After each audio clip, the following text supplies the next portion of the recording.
Skip Macdonald was the editor on El Camino, Netflix's Breaking Bad movie that picked up where Breaking Bad left off with Jesse Pinkman. I'm Kevin Jacobsen of Gold Derby here with Skip. And so you previously worked on episodes of Breaking Bad as well as Better Call Saul, obviously. You know this world by now and all of its rhythms, but El Camino is a movie, it's a feature film, and you're not really restricted to ad breaks. So what kind of differences were there just editing this versus one of those other shows? Right. The biggest difference was the time allotted to get it done, the amount of footage we would get, and like you said, not having to worry about any breaks for commercials. So it was just making sure that we kept the rhythm going and keep the pacing going without those breaks. And hopefully that just kept everybody entertained enough and not wanting to say, I need a break to step away. Hopefully that was the case and that it worked strongly and we kept them motivated and interested in the show. Mm-hmm. So when you first got the call that Vince Gilligan was going to be doing this movie, this continuation of Jesse's story, what was running through your mind? Can you just take us back to those early discussions? Yeah, originally it was not a mention of a Breaking Bad movie or the continuation of Jesse. It was just that there was a special project that Vince had in mind for the anniversary or the 10-year anniversary of Breaking Bad. So that was all the information I got at first. And then over a period of time, things slowly started to come about a little more. But I was really excited and interested in anything that Vince has to do. Is just, I know it's going to be great quality. I know the stories are going to be really good. So it was very exciting for me to get that call. And when the call finally came in and said, okay, this is what we're doing, it was like, wow, this is going to be great. The fans are going to love it. I was loving being involved with it. And it was something I was really looking forward to getting started on. So how involved is Vince just in the post-production process with you? Oh, he's really invested in it. He spends lots of time in the cutting room. We have discussions on things. We look at everything and try variations of scenes. He always has, in his vision, he has something in his mind of what it should be. So we'll always kind of start in that aspect. If something isn't working for him, we try to, make that happen and get it tuned to what it's working for best for Vince. But yeah, as far as your question, he is very involved.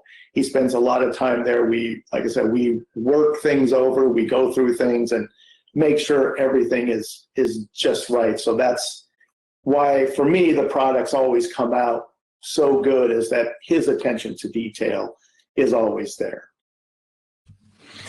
And, cutting back and forth between the present day, which is everything after the Breaking Bad finale, and then the flashbacks where we see Jesse with Todd. Were those flashbacks like exactly where they appeared in the script? Yeah, they were. When they were scripted, that's how they felt, because it kept.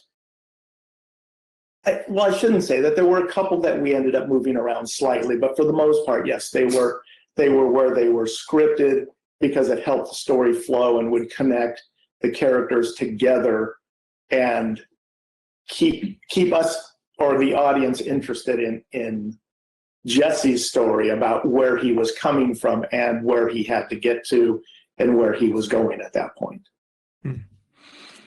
Yeah, and some of the sequences I always just love from the Breaking Bad universe altogether are just like the montages that are set to music, where it's just a character going through the process of accomplishing some sort of task. Like in El Camino, we have the scene of Jesse looking for the hidden cash in Todd's apartment, for example. What do you think is the key to crafting a great montage like that? Oh man, that's a tough one. Crafting it's time, just making sure with all the pieces that we get, what pieces are the best that are going to tell the story the cleanest way. And what's going to give us the most information of what he's doing, how he's going to get there, and if he has success in it or he strikes out. It's just a matter of building those pieces. It takes a long time to get those montages set by trying it many different ways, because they're kind of scripted as a montage of Jesse searching. So it's then getting the pieces and finding the sequence of what it should be. Should it be a linear sequence? Should it be a jump cut sequence back and forth in time in different places? It's just a matter of how the different variations and what feels the best to myself and also to Vince of how we get from point A to point B in the right amount of time too. I mean, they always start very long and sometimes we get them down and too short. So we're adding things back in and just trying to make it the most comprehensive and easily understandable to the audience. Well, I think one of the biggest showcases for your work is when the two men come to Todd's apartment and they have that face-off with Jesse. And it's so tense, but it also has some elements of dark comedy too. Was that a challenging scene to tackle just in terms of all the different tones and building the stakes and all of that? Yeah, that was a tough one to make, like when they're first approaching the door and having Jesse hear them and see them, to get the timing of all that to work right took some time. That was a lot of time to work that out and make sure that it wasn't like, oh, there's no way that could have happened. But it was just really good to be able to spend the time to have the timing of them coming in the door and him just barely sneaking away. And the amount of pieces and, going from him sitting in the kitchen, sneaking down the hallway, and then the other guy coming into the room that he was hiding in.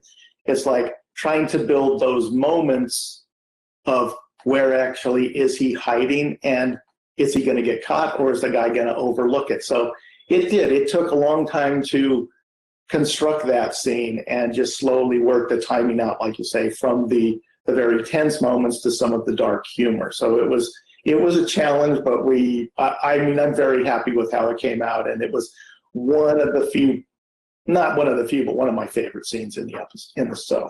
Totally. Yeah. And also just in those flashback scenes, there is a level of comedy with Todd, especially just because of how odd he is, like with just Todd just sort of nonchalantly bringing Jesse to his apartment and he's just talking about wanting to paint the walls and meanwhile there's a dead body in the apartment. Does anything change when it comes to just approaching those kinds of scenes with more of a comedic bent? Yeah, we try to lean towards the lighter side, but a lot of that comes from the actor. So I don't want to say that it's easy to put together, but because their performances are so good and you have choices within those takes of them doing this stuff, that it takes some time to construct that, to get the timing just right and, moving them around the rooms and how to reveal the body that was in the kitchen. And yeah, just his lightness of, it's kind of like an Easter egg, and the color palettes and stuff was always so fun, and just making sure we got the moment just right and the timing right. And it was fun to cut that scene just because I knew where it was going, but trying to get us there without any kind of tip off. And I thought the two actors did such a great job of not giving anything away until it was revealed. Mm-hmm. Well, I know there was quite a bit of material that was left on the cutting room floor, as it were. Can you talk about what those scenes were and why you actually ended up not using them? Yeah, most of the stuff that came out was strictly for time because we didn't want it to be well over 2 hours. So it was just a matter of what could we get rid of that wasn't going to really affect the story and leave anybody wondering what happened or why there was a big jump of something. But there was one scene when in the shootout with the guys in the welding shop where actually at the end you see that Jesse gets shot. He was injured. He doesn't, as you know, he doesn't die. But then he goes over to the vacuum store and asks Ed for some help, and those pieces were lifted out. And that was all strictly because of time. So were there any other sort of difficult kinds of challenges with this whole process? I mean, I know this was all filmed kind of in secrecy. I don't know if that extended to your work as well. Oh, yeah, we're always very secretive about things. Nobody, because they were so secretive in production, we extended that into post, so nothing was leaked out. There was nobody, hopefully had hints that this was being done and when it was going to come out, if and when anybody did find out. We wanted it to be as much of a surprise to people when it was released as it turned out to be. We were very happy with how secretive most people were able to keep it, as the studio and the Netflix and everybody involved in the show. And it was fun to be able to work on a project that nobody had any idea was even happening. And ultimately, when it came out, the response that people gave when they heard about it and when they first started to see it. Mm-hmm. Well, it's interesting to look at this ending and compare it to the ending we see Jesse have in the Breaking Bad finale. Both times he's driving off with, I guess, some level of happiness or satisfaction, but it definitely feels different this time. It's a little more mature and sober in a way. I mean, what choices did you make as an editor to have that ending for Jesse be essentially the same, but also emotionally, I think, so much more different? Yeah, I mean, that was the way that it was written, that it was so different, but like you say, very similar, with him driving away off into to a new world and where it's going to lead him. And we were going back and forth with what emotion we should actually have with him at the very ending, because what do we want to tell the audience? Is he got away? Is he happy? Is he sad? Is he trying to figure out what his new life will be like?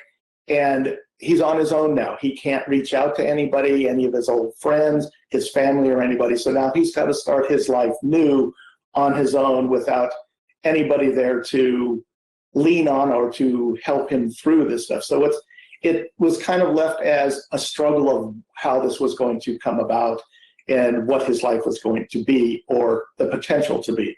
So we kind of left him on that note, rather than the Breaking Bad episode where he escapes, where he's excited and thrilled about it, not knowing what his life had in store for him from there. But hopefully he was free and not going to be involved with any of this anymore. Mm-hmm. So just in this last decade, you have received 9 Emmy nominations for your work on Breaking Bad and Better Call Saul and Fargo. You won an Emmy for editing the series finale of Breaking Bad. So what did that winning moment feel like for you, especially to have it be for that finale? Yeah, it was pretty amazing. It was just, I love what I do.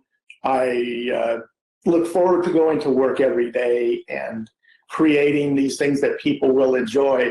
So to be nominated and then yet to win is just like the cherry on top of the sundae that just makes everything fantastic and makes what I do even that much better, because it's not, for me, it's not so much about the awards as it is getting a product that's really good out there to people that really enjoy it, and to hear people talk about how much they like it and the critics talking about it. It's that in itself is a very satisfying feeling for me. But the awards are always great, and it was really one of the best days of my life to receive that award. Mm-hmm. And when you think about this Breaking Bad universe that Vince Gilligan has created, Walter White's story is obviously done. Jesse's is presumably done. Saul's is about to be done, with Better Call Saul ending very soon. Yeah. Do you think there's still room for more stories in this universe in the future? And I mean, would you also want to be involved in that story, whatever that is? Yeah, it's really hard to tell. I'm sure there's always room for more of them, and I think that people would always go and watch them and would love to see them.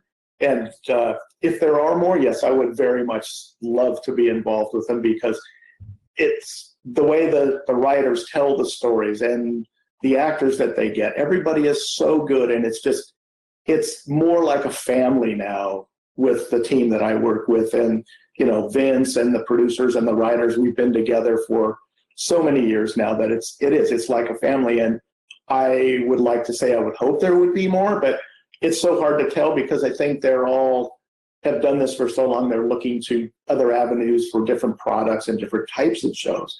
But I would always be willing to go back if they have another Breaking Bad or a Better Call Saul continuation. Yeah, and I think it probably wouldn't be the same without you. So, well, Skip, thank you so much for talking to us today. We really appreciate it. Well, thank you for taking the time. Of course. And for those of you watching now, hit like and subscribe for more interviews just like this, and head to goldderby.com to start making your Emmy predictions.